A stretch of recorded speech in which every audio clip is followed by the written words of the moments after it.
Okay, so today I'm speaking with John Diking, a financial advisor and somebody that I've known and trusted for quite a while now. So, hi, John, and welcome to the show. How are you doing? Hi, David. I'm fine. How are you?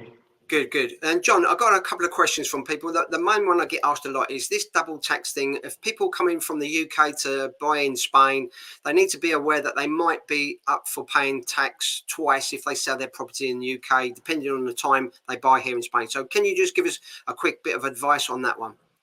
Yeah, sure. I mean, it's quite simple. I think you just need to explain it in the right way. So basically, if you have a main home in the UK, you can normally sell it tax-free as a UK tax resident. So you need to ensure that when you sell it, you're not yet a Spanish tax resident. So the way to do it, if you don't want to be caught up with a Spanish gains tax bill, unwittingly, is that you sell the UK property if it's your main residence, obviously, and you do it in the tax year before you become a Spanish tax resident. So, in other words, like in Spain, a tax year goes from the 1st of January to the 31st of December. So, if someone is looking to move to Spain in the near future and they sell a property today is the 6th of November. So, if I sell my property today in the UK and then I move down to Spain straight away, then as I just spent a few weeks in Spain this year, then I'm not really a tax resident here for 2023. So I'm just going to be here for a few weeks until the end of the year. But then I become a Spanish tax resident on the 1st of January 2024. So that's a way of of selling the property with no liability in the UK or Spain.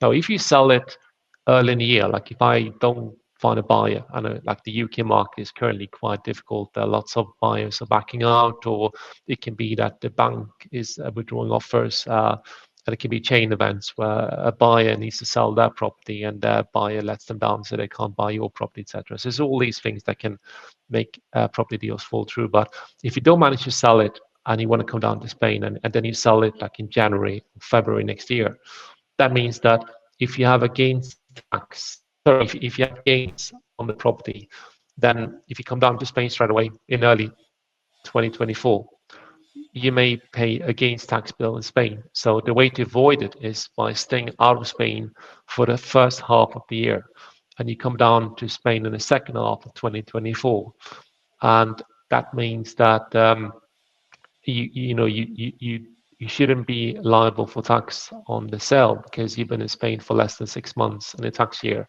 Then you then become a tax resident in the following tax year. So that's the way that you need to plan ahead if you don't want to pay gains tax in Spain unnecessarily on that sale.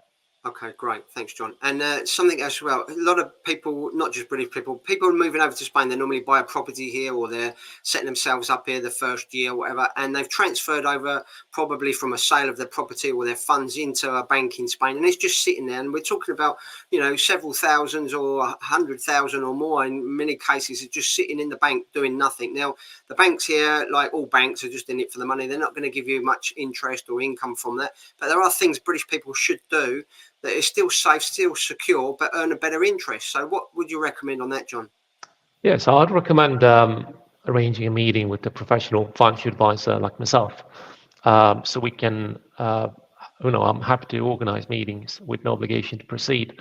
I just want to help people by telling them what options they have. And we can consider, investing the money for a tax efficient income in Spain or tax free growth in Spain or a combination of both. We can also look at what happens if you die in Spain, like if you got any children in the UK, for example, how can you pass on your assets to them in a simple way on first death or second death here in Spain? How can simplify things by passing on the assets quicker, smoother, perhaps without probate? There are ways to do that Yeah. via investment structures. And you can also look at what's the tax bill if you make withdrawals, how can you reduce the tax bill on withdrawals, how can inheritance tax be completely eliminated or reduced with financial planning. So it's something that we could look at and discuss, and we can help people with the cash, their investments. If they have UK-based investments, we can review them, see if they're still efficient here in Spain. We can look at UK pensions as well. So lots of things we can help with when it comes to financial planning and just making sure everything is efficient here in Spain and fully compliant with Spanish and EU regulations. Good. And as I've told my members or followers, if they click on the link, which is going to be below this video or description, that there's you're happy to give them a quick consultation, completely free, no obligation. Is that right, John? That's right. Yeah, I'd be happy to do so, absolutely. Good, good. Okay, so it's worth speaking to somebody that could give you some proper advice, could save you a lot of money in the long run, and maybe get you some income from the money that's just sitting there in the bank. And John, there's some new news on the pensions, and some rules have changed recently. Can you tell us a little bit about that? Yeah, sure. So what we saw earlier this year was that the UK budget announced some significant changes to how the UK pensions are treated. And one of the big changes is the effective elimination of the lifetime allowance charge. So this is something that will affect people with very large pension pots. So if someone's got a pension pot worth more than £1,073,100, then previously there could be lifetime allowance charges on that amount. And if you had a pension that grew well above 1.1 million roughly, then there could be 25% tax charge on that in the UK. That's currently that problem has currently been removed temporarily. We don't know for how long. And the Labour government, the Labour have said that if they come into government, they are looking to reverse that legislation. So when people have very large pension pots, they have an opportunity right now, a window of opportunity to transfer them out of the UK and avoid this 25% charge. And once the pension is outside the UK, for example, in Malta, then that charge can never be made again. So even if there is a political change in the UK, even if Labour comes into government, for example, if rules are reversed, then as long as your pension pot is out of the UK, you don't need to worry about this tax charge. So if someone's got a very large pension, perhaps they have a SIP pension they've saved up, or they have occupational pensions that are worth a large amount, then it's worth reviewing things whilst we still have this opportunity. And it's also worth reviewing pensions anyway linked to Brexit, because a lot of UK advisors, when they find out that you've moved to Spain, they will probably tell you, sorry, we can't help you anymore, because they don't have what's called a MiFID license to give advice across Europe on investments, including pension. So even very large advice firms in the UK don't tend to have this MiFID license, which is very difficult to get and costs a lot of money to maintain. So this is another reason to speak to an advisor who's ideally based in Spain and understands Spanish regulations and legislation, and someone that is an expat here in Spain, just like yourself, who understands what you're going through and how things work here in Spain, and they can make sure that your pension is efficient here in Spain, meets Spanish and EU regulations, and works for you in a good way, where investments are performing well, and you can get a tax-efficient income. So it's important, I think, that you have someone that can legally advise you here in Spain, and because trying to retain a UK advisor, like a lot of people have had UK advisors for a long time, they may have a trusted family advisor, and they are perhaps a bit unwilling to let go. But at some point, if you're going to stay here permanently, you really need to have an advisor that can look after people here in Europe, outside the UK.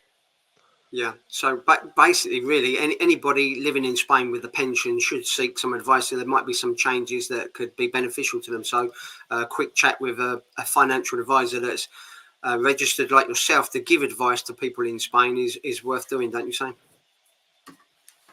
I think you got nothing to lose but just knowing your options. I'm here to just tell people what the regulations are, and link to that pensions, how their investments and pension impacted by the move to Spain. And we know about things that are on the horizon. We speak to accountants, lawyers, so we know what tax laws are changing and when.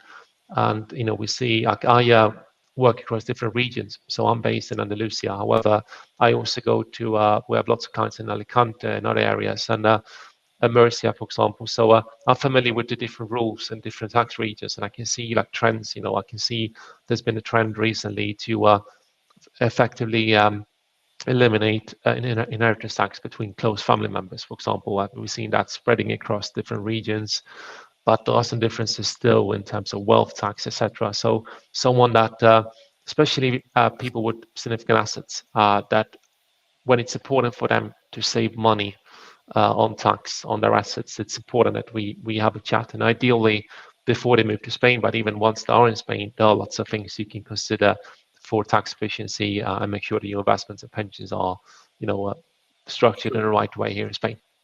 Brilliant. Okay. Well, that's brilliant. That's good. Thanks very much for that, John. And I'll leave a link to at the bottom of this video, audio, whatever, and people can get in touch with you for a free consultation. So thanks very much for coming on the show today, John. Thanks. Thanks, David. It's been a pleasure. Thanks so much.